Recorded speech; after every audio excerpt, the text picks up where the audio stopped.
Hi guys, it's Ricky Whitaker and I'll be reading Leviticus 11 with you, Leviticus 11. And this one's pretty simple in a sense of what's going to happen in the chapter. It says what beasts may and what may not be eaten. So this is what their kosher would be, it's what I would understand it to be. So let's read through chapter 11 what God's word is to the Israelites. And the Lord spake unto Moses and to Aaron, saying unto them, Speak unto the children of Israel, saying, These are the beasts which ye shall eat among all the beasts that are on the earth. Whatsoever parteth the hoof and is cloven-footed, and cheweth the cud among the beasts, that shall ye eat. Nevertheless, these shall ye not eat of them that chew the cud, or of them that divide the hoof, as the camel, because he cheweth the cud, but divideth not the hoof. He is unclean unto you. And the coney, because he cheweth the cud, but divideth not the hoof.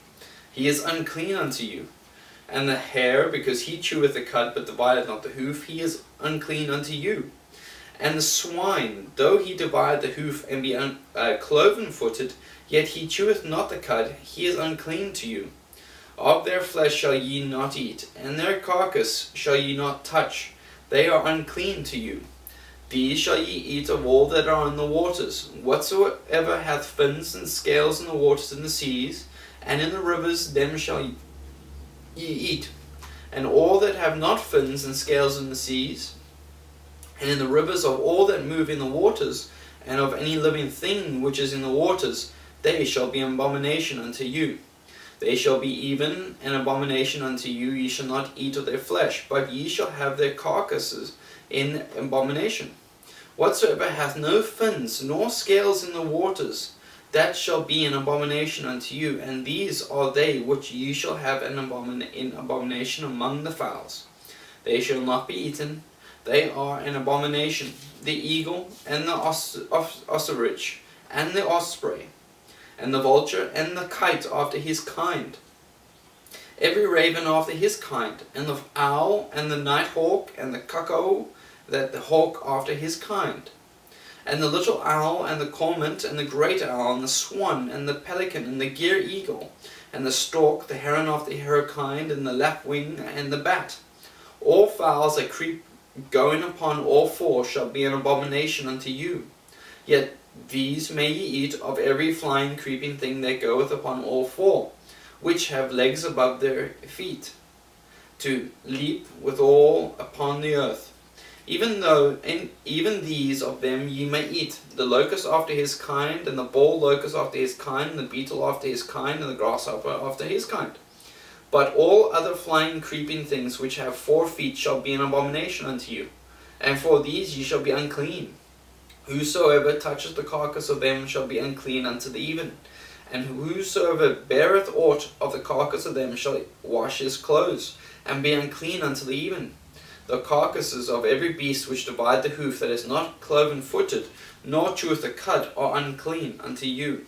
Every one that toucheth them shall be unclean. And whatsoever goeth upon his paws among all manner of beasts that go on all 4, those are unclean unto you. Whoso toucheth their carcass shall be unclean unto the even. And he that beareth the carcass of them shall wash his clothes and be unclean unto the even.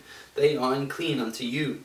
These also shall be unclean unto you among the creeping things that creep upon the earth, the weasel, and the mouse, and the tortoise after his kind, and the ferret, and the chameleon, and the lizard, and the snail, and the mole.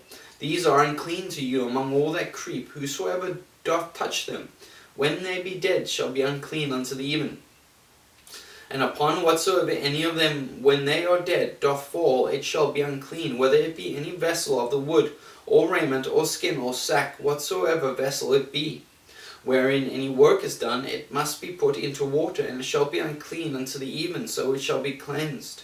And every earthen vessel wherein unto any of them falleth, whatsoever is in it shall be unclean, and ye shall break it. Of all meat which may be eaten, that on which such water cometh shall be unclean, and all drink that may be drunk in every such vessel shall be unclean.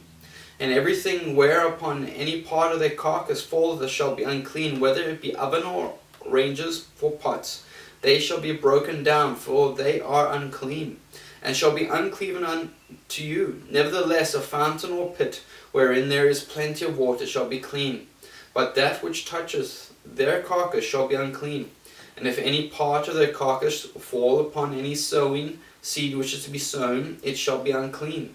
It should be clean, But if any water be put upon the seed, and any part of their carcass fall thereon, it shall be unclean to you. And if any beast of which ye may eat die, he that toucheth the carcass thereof shall be unclean until the even. And he that eateth of the carcass of it shall wash his clothes, and be unclean until the even. He also that beareth the carcass of it shall wash his clothes, and be unclean until the even. And every creeping thing that creepeth upon the earth shall be an abomination.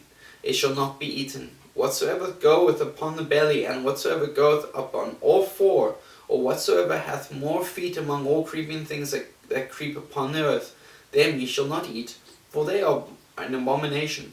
Ye shall not make yourselves abominable with any creeping thing that creepeth, neither shall ye make yourselves unclean with them, that ye should be defiled thereby.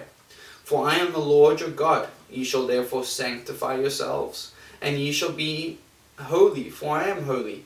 Neither shall ye defile yourselves with any manner of creeping thing that creepeth upon the earth. For I am the Lord that bringeth you up out of the land of Egypt, to be your God. Ye shall therefore be holy, for I am holy. This is the law of the beasts, and of the fowl, and of every living creature that moveth in the waters, and of every creature that creepeth upon the earth, to make a difference between the unclean and the clean, and between the beast that may be eaten and the beast that may not be eaten. That was Leviticus 11.